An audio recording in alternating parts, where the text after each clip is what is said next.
Dear church, let's talk about elders with Jerrie Barber.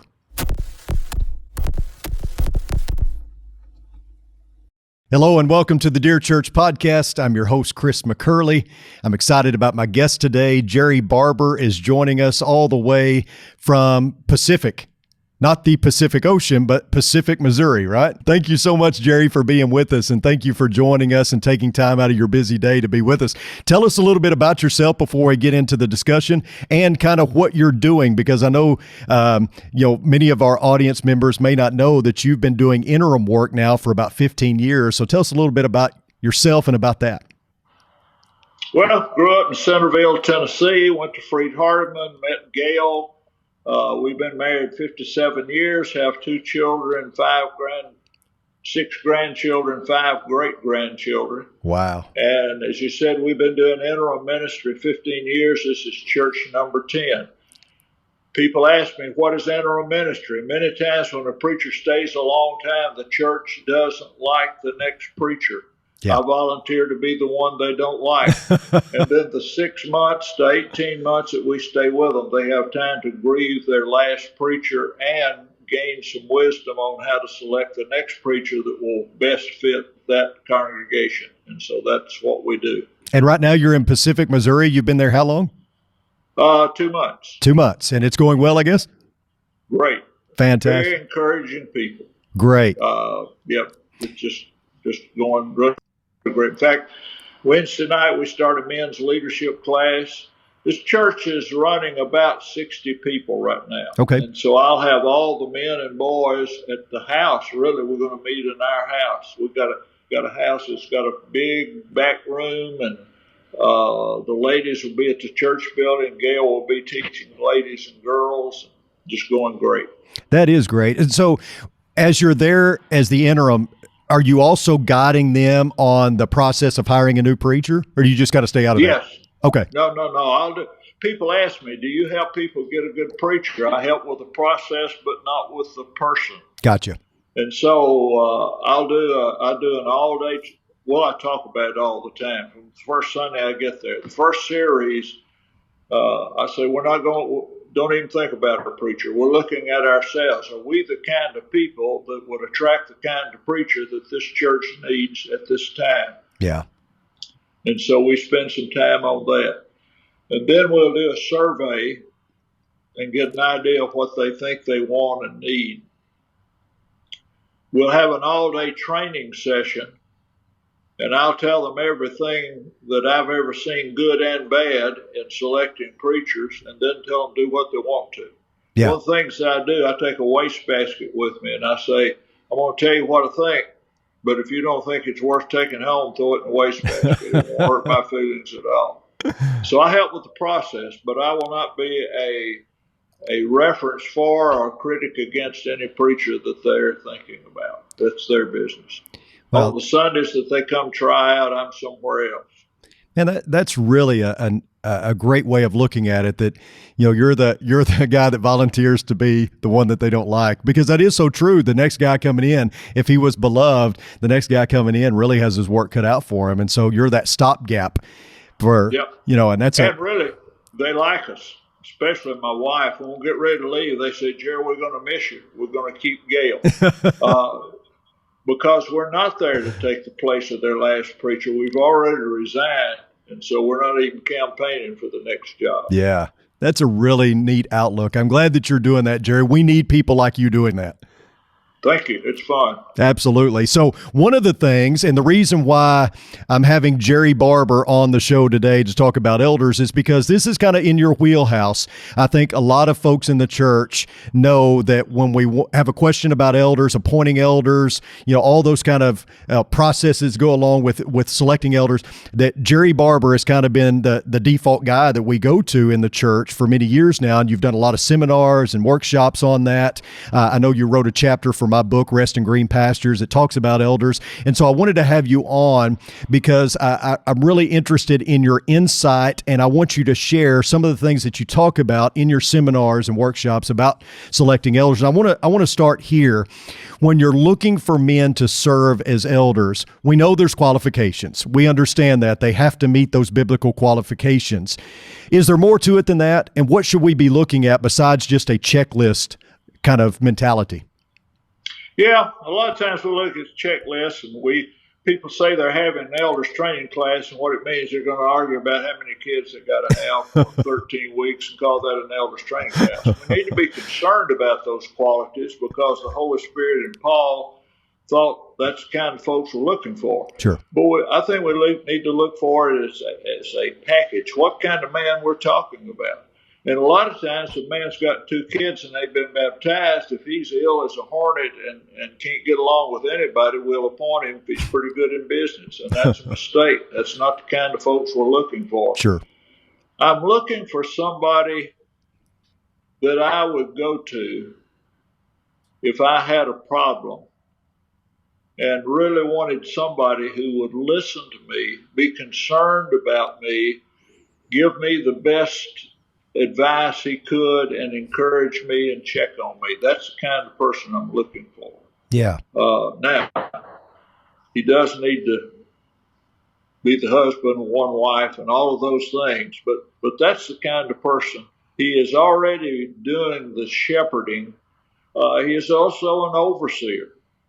When I was growing up, we didn't talk about shepherds. When we talked about the 23rd Psalm, we talked about elders. And then we got into a deal with saying, we really don't have shepherds. We have just men go into a room and make some decisions. And so we thought, let's just start calling them shepherds. Well, that's good, and that's biblical. But it's more than just using the word. But there's also the word overseer. So they're responsible for the whole thing. They don't need to do everything, but they are overseers. They're bishops. And so that's primarily what we need to be looking for. Yeah, I've always said that, that like you just mentioned, the biblical qualifications are there for a reason, and certainly they are important. But I've also said that, you look at the man, is he spirit-led and spirit-filled? Does he produce those qualities that somebody who's filled with the Spirit would produce? Love, joy, peace, patience, kindness, goodness, faithfulness, gentleness, self-control. Like you said, they might meet all the qualifications, but be an absolute sorehead. And is that somebody that you want in that position? Somebody, I think it was Glenn Cawley, refers to it as boardroom elders versus living room elders. And I think that's a pretty good distinction as well. You don't just want a chairman of the board, but you want somebody who can, be in there and be a pillow for you when you need someone, a rock when you need someone. And so I like how you framed that we've got to have men that are already doing the job, because that's really kind of what you're looking for, right? Yep. Yeah. So talk a little bit about selection process, because I've seen a lot of churches do it a lot of different ways. One of the primary ways I've seen a selection process for elders is like the deacon process. We put it before the congregation, you submit names, we call that down, and then we select them and give you a week or two to do some sanctioned gossip about them, as you talk about what you don't like about them or whatever, any objections, and then we appoint them. I personally, I hope I'm not disagreeing with you here. I don't personally think that's the best way of doing things. I know one of the ways that we have done it at Oldham Lane lately is that if we know of men that would be good to serve and we think that they meet the qualifications, our elders put their name forth and then go from there. What do you think? What's the best selection process for elders in a church? Okay, what I think is that we need to start with how did they do it in the Bible? Right. So New Testament. Yeah. When I was a young preacher, I thought selection, appointment was all the same thing, select and appoint. Mm-hmm. But those are two different things. Acts chapter 6, when they had the issue of the widows being neglected, the apostles said, we're not going to the grocery store. I Right. can't believe that. Here, pure religion is visiting widows. And they said, we're not going to do it. We're not going to the grocery store. We can't do it right now. Mm-hmm. And so they said, you select we will appoint. You select, we appoint. But wait a minute. Here are men who Jesus selected them, Jesus taught them, Jesus trained them. It seems to me like if anybody ever ought to have the wisdom and knowledge to have selected the best people, should have been the apostles. I said, no, that's not the way we're going to do it. You select, we will appoint. How'd they do it in the Old Testament? Exodus 18 said Moses chose certain men. However, you go to Deuteronomy chapter 1, it tells us how Moses chose to choose them. And we find that he said, you selected and I ordained, I appointed. And so in both of those, the group selected, the leaders did the ordination service. Yeah. And so I think that's the best way to do it. Elders are often afraid of that because what if they get some nuthead in there that's not qualified or we can't work with? Then you participate as a member of the congregation. Yeah. And go to that person, Matthew 18, talk to him alone. If that doesn't work, get one or two members of the process committee and help work through that. Instead of saying, some of the members turn your name in, and we think one of these days you may do pretty well, but not right now. Yeah, right. The elders have instead of just say, I think this. And then if all 4 or 5 elders individually come, he ought to get the message. Okay, so what I think I hear you saying is let the congregation select and the elders appoint. Is that what you're getting at? Yeah. Yes. Let me tell you where this really came into focus. See, we're products of our history. And my last full-time work was with a church in Franklin, Tennessee. Mm-hmm. And I had tried out for them 5 years earlier, and it just didn't work. But really 4 years after I declined, went to another place, they called their unintentional interim, which is what happens when you go right after somebody's done a good job and stayed a long time. Right. He had resigned, just got beaten up the whole time he was there. Mm-hmm. And so I did a lot of study and found out they had a habit of having to fuss every 2 years. They had the fuss of 86, fuss of 88, fuss of 90, fuss of 92. I went to work with them in 93. We had the fuss in 95 after I got there. On Father's Day of 1995, 2 out of 3 elders resigned, which dissolved the eldership. Yeah. Well, we had a lot of good men, and I thought, well, we just turn around and appoint some more elders, or the same ones, or whatever, how we're going to do that. And somebody came up with the idea, why don't we decide on a process and publish that and go by that? What had happened, we had a divided eldership. When you have a divided eldership, what you have a lot of times, horse trading. Well, I don't really think that your cousin is qualified to be a deacon, but if you'll let my son be an elder, I'll let your cousin be a deacon. Right. And all of that stuff. So they had spent the spring trying to appoint elders, and it never worked. They kept changing the rules. Well, we'll do it this way. Now we're going to do it this way. Right. So they said they appointed a committee of 7 men. Interview, read, do whatever you need to, bring back a document that tells us how we're going to do it, and let us do it that way. Yeah. And they did. And it was the best thing I've ever seen. Really? And so one of the things they did, we were a church at that time, about 300. And they said for a man to be considered as an elder, he has to have 10 nominations. Mm-hmm. That keeps you from frivolous and, here's my buddy, I'd like for him to be an elder. You got to have 10 before you're even considered. Yeah. Then they call and say, you have received the minimum amount.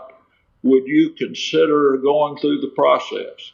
And then they had a whole process. They had questionnaires to fill out. They had interviews with the wives of elders. I suggest interviewing the wife separate from her husband, maybe together, but at least part of the time separate. There are a lot of women who don't want to be elders' wives. Yeah.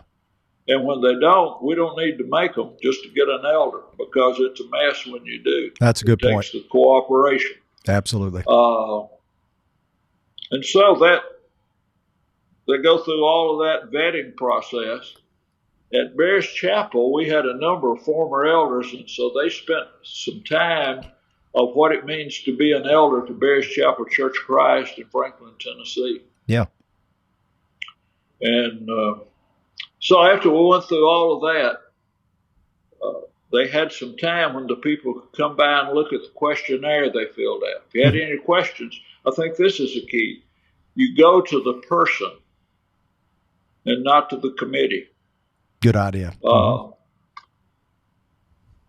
I've been in churches where they had what I call 2 weeks of legalized gossip. Right. And that is, if you know any reason, and they usually say scriptural reason, which means we picked them out and we really rather you not object to them because this is who we want. But if you know any scriptural reason, then write it down, sign it, and we will never tell who turned the letter in. Well, that's not it. If you know somebody that's missing the mark, go and talk to that person by themselves. Right. And then come and if that doesn't work, get one or two more.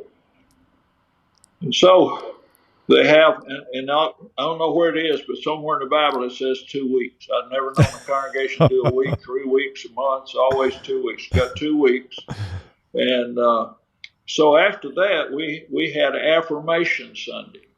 And Affirmation Sunday is the Sunday that says not only can we not find any reason why they should not, but we want that person to serve as one of our shepherds.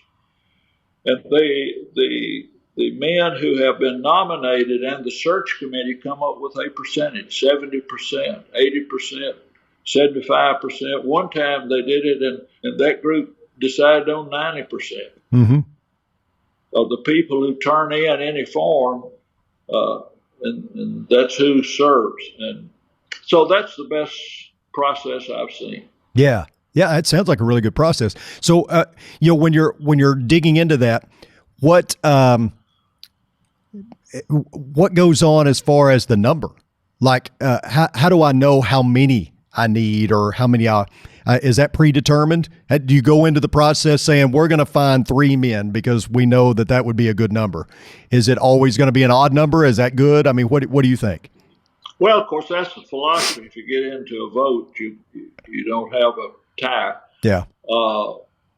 I think, especially after an eldership has been selected, that you don't overturn the eldership. If you have 3, I think that appointing 5 new ones could completely rock the boat more than it needs to be. Right. And so some people say, well, you ought to appoint everybody that's qualified. I don't think so. Yeah. In Acts chapter 1, they had 2, and they said, well, we only need 1. Well, we've got 2 qualified. Well, no, we need 1. Yeah. We need 1.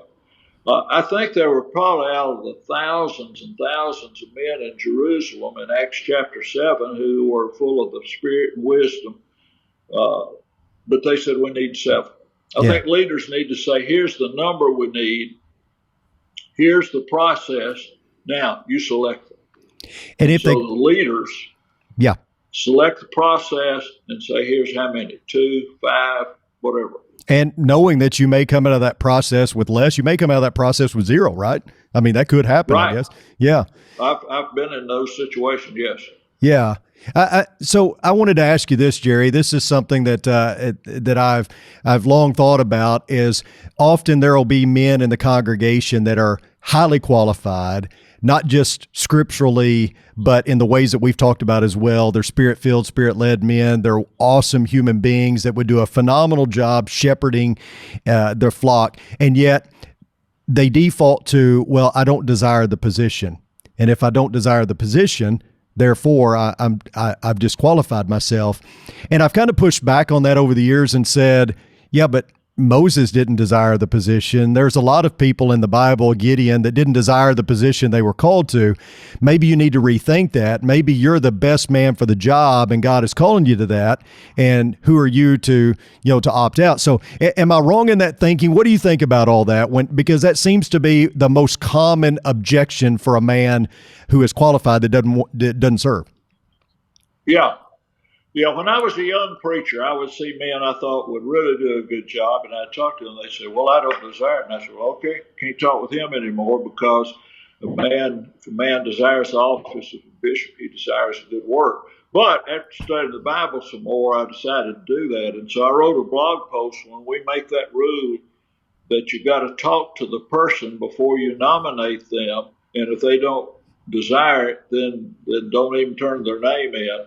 We're probably passing up some of the best leaders in the congregation. I agree. Some of the best leaders in the Bible, Moses, Gideon, Jeremiah, God came to Moses and said, I want you to lead my people. Moses said, well, I appreciate that, but I don't really desire the work. And God said, okay, I didn't know that. I thought probably you'd do it, and so that'll be okay. No, he said, you need to desire it, and let me help you cultivate that desire. Sure. And so that's what I say to people. I don't desire it. Okay, maybe you need to work on that possibility, and I'm going to turn your name in. Yeah. And so after 4 or 5 selection processes, and people keep asking you, slow learners ought to finally get the idea, maybe I need to think about that. Yeah. And so I don't think we need to throw those out. I say that statement in 1 Timothy 3 is not a qualification, it's an observation. If a man desires the office of a bishop, he desires a good work. If he desires to do that, then that is good and it is work. You need to understand all of that. Then a bishop must be, and now we're starting with what we call the qualifications. Number 1 is an observation. Yeah. So I say turn them in. That's a very good point. So here's another one. So a gentleman is supposed to be apt to teach. And so he says, but I don't like to preach. I don't like to get up in front of the congregation and preach or teach a Bible class. That's always been kind of a rub when it comes to that qualification. Are we talking about that? Or are we talking about, sharing the gospel, Bible study? What you've been doing. Has he been teaching anybody anyway? And how is he effective at that? Yeah. I don't think that means he has to preach a gospel meeting every year. Right. Yeah, and here's something else that is a common problem that we see with people appointing a man is that he's been married before.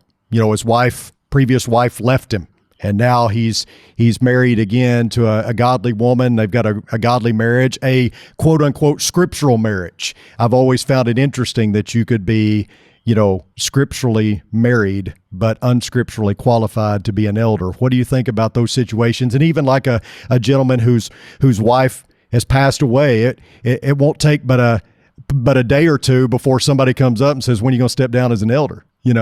Unfortunately, that happens all the time. What do you think about those situations? Well, I've thought about that and been asked about that over and over again.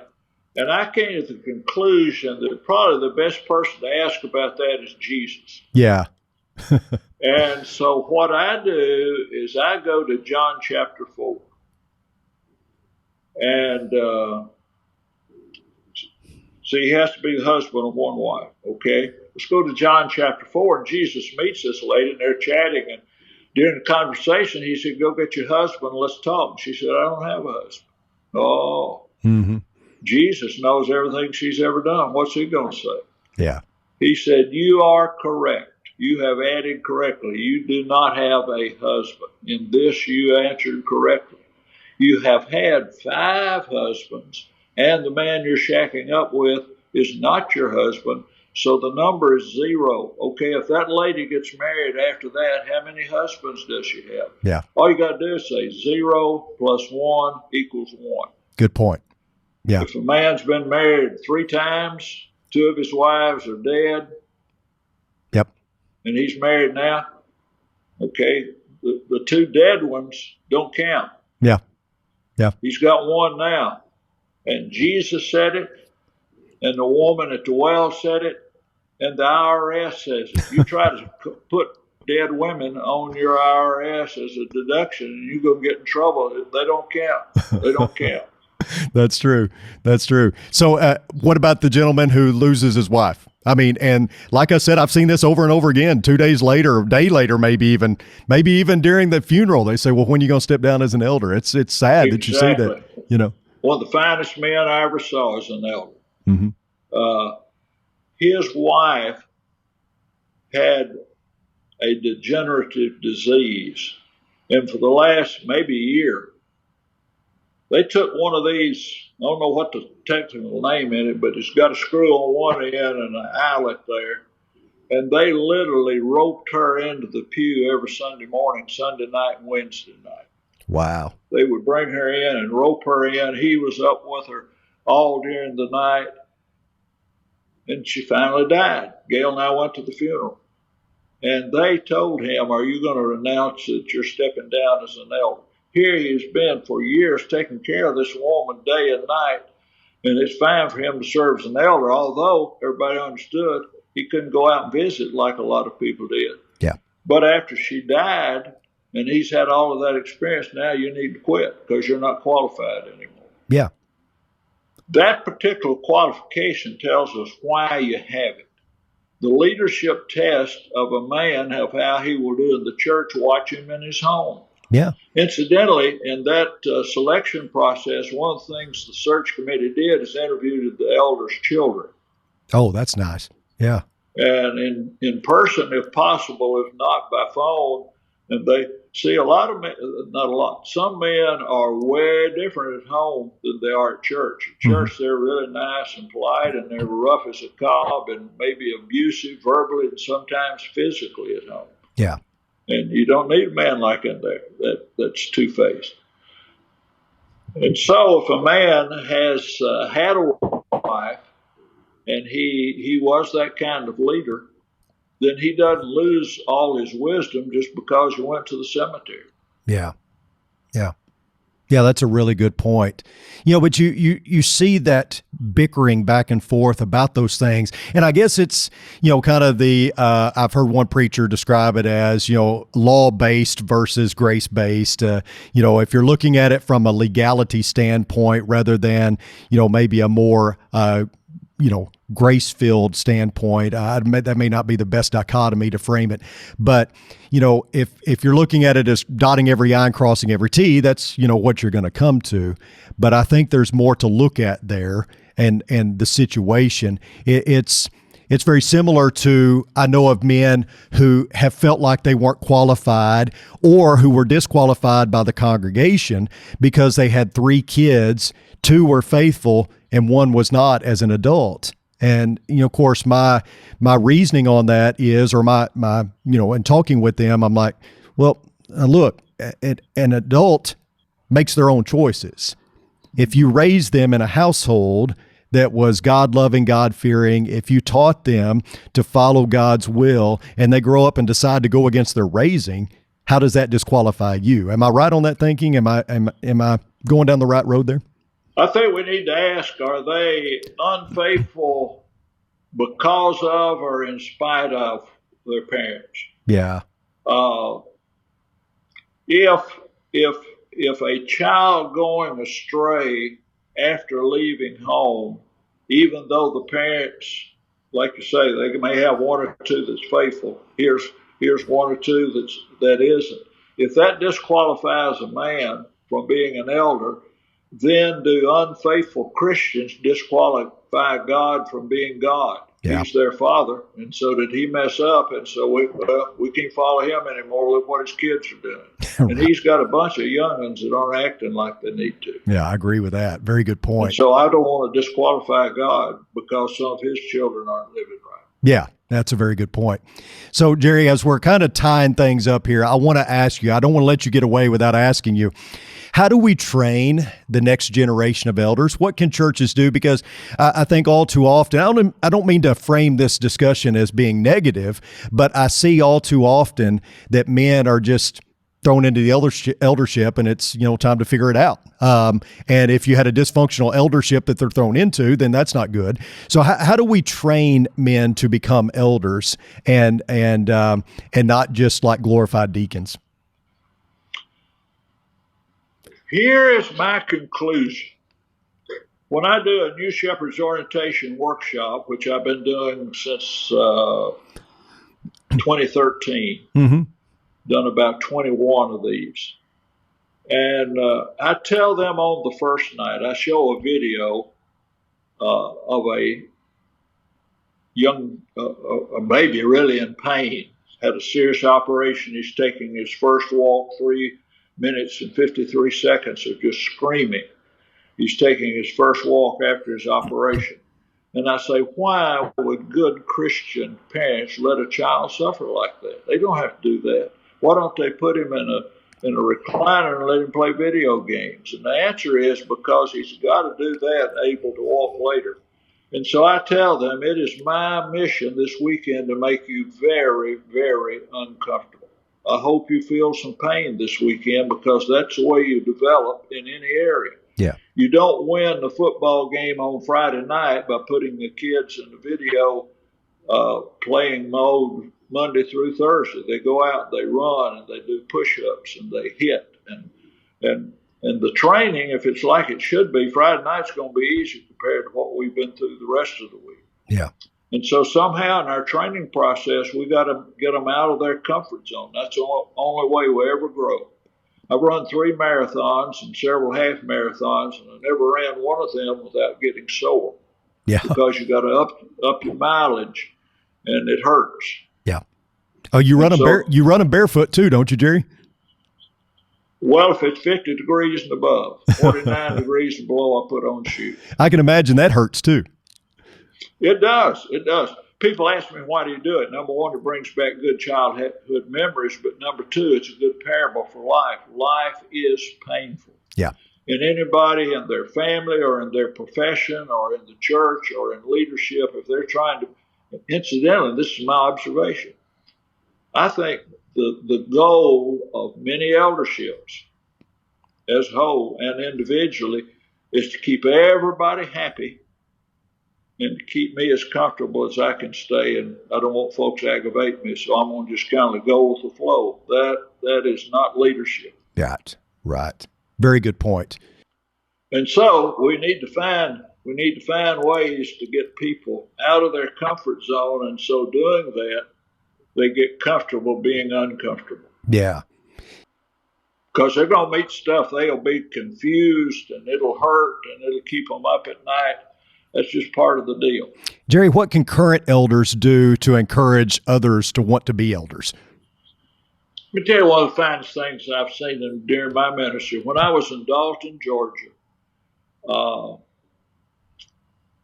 we did a lot of parties. I'm going to preach. That'll be my next workshop here. I do one Sunday night a month called a workshop, which means it's very, very practical. And if it's a workshop, I can talk as long as I want. Yeah. So our next one will be, we need to have more funerals and parties. We need to say goodbye to things that are gone, and we need to celebrate things that are good. The church in Dalton, Georgia, once a year we had a deacon's appreciation banquet. We'd eat at a nice restaurant. Elders, deacons, preachers would be there. They'd invite a guest speaker in to encourage. But the highlight of the night was when they announced the Deacon of the Year. And the Deacon of the Year was selected by all the deacons. And what those deacons were saying, here's the man who exemplifies what a good deacon should be. Yeah. And so they would present him with a plaque on Thursday night. They'd take it away from him. And then on Sunday morning, they had present it to him again, and that time he could keep it. They had presented it in front of the whole congregation. Thursday night, our deacon said, here's the man who, if you want to know what a deacon needs to be, here's the man who does it. Along with that was the invitation and requirement that he attend elders meetings for the next year. Oh, wow. He could place things on the agenda. He could make points for and against whatever they were talking about, couldn't vote. But he participated in the process and observed the process. Many times they'd take the man out visiting. And I tell people, 15 or 20 years later, guess who the elders were? They were those deacons of the year who got to associate with the elders every Wednesday night, unless something private was coming up. Yeah, that's a pretty novel way to do it. So that's one of the best things I've ever seen. Yeah, I've never heard of that. That's a pretty novel way to do it. So do you have any seminars coming up? You still doing your New Shepherds workshops? I do when I'm asked. Boy, COVID wiped that out. I bet that's right. Yeah. But, yeah, I do it at each local congregation where I go. Yeah. So, Jerry, tell our audience, kind of how they can reach you if they want to have you in for a seminar, how's the best way to get in touch with you? Okay, email is Jerrie, that's Jerrie, at barberclippings.com. Okay. Have two blogs. One is New Shepherd's Orientation, and that's newshepherdsorientation.com, newshepherdsorientation.com. Or if you'll just Google Jerrie Barber, it'll come up. The second one is on interim ministry. People kept telling me you need to write a book, and I said I don't have time. And then I read a book on how to blog a book, and I thought, well, I could do 500 words every 2 weeks. Yeah. And so that became Between Preachers book, which is available now. And you can find that at jerriebarber.com, JerrieBarber, or betweenpreachers.com will get you to the same place. Yeah. Well, I hope people will tune into that and see the good work that you're doing. I hope they'll have you come in when that allows. I know we're loosening up a little bit. Maybe they can get you out and do a New Shepherd's, orientation, because I know they'll benefit greatly from that. And thank you for the wonderful work you're doing as an interim there in Pacific, and then wherever else you go from here. I appreciate you joining us today as well and sharing your insight. Good to be with you. Let me tell you this. My wife is writing a book which is going to be terrific. Okay. If people would like to know the progress of that, it's due out March or April. Okay. Gail grew up at Child Haven Children's Home in Cullman, Alabama. Her mother died when she was 4 years old. And so the process of living in a couple of foster homes and then some unfortunate things in the next home she went to, and then a couple of more foster homes. And then finally, when she was 8 years old, going to Child Haven in Cullman, Alabama. It's a beautiful story. Yeah. And it is just marvelous on how God shaped her to be the person she is today. So if you'd like that, we're collecting a list. We'll be sending out advance tidbits from the book. Feel free to email me at jerry@barberclippings.com. We'll put you on the list. Absolutely. Yeah, that's a great work. I'm glad that you brought that up. And I want to tell our listeners and viewers that if you have a question about today's episode, you can email me at chris.mccurley@rippleoflight.com. If you have a question specifically for Jerry, we'll make sure that we forward it on to him, and I'm sure he'd be happy to answer any question that you might have. If you're an elder, a shepherd in the Lord's church, if you're thinking about, being an elder, if you've been asked or if you want to be someday, then, send us a message, talk to Jerry about it. I'm sure he would love to converse with you. Be glad to. Absolutely. Jerry, thanks for joining us, man. I appreciate you so much. Thank you. Absolutely. Thank you all so much for tuning in. Until next time, may the Lord bless you and keep you. Sincerely, Chris.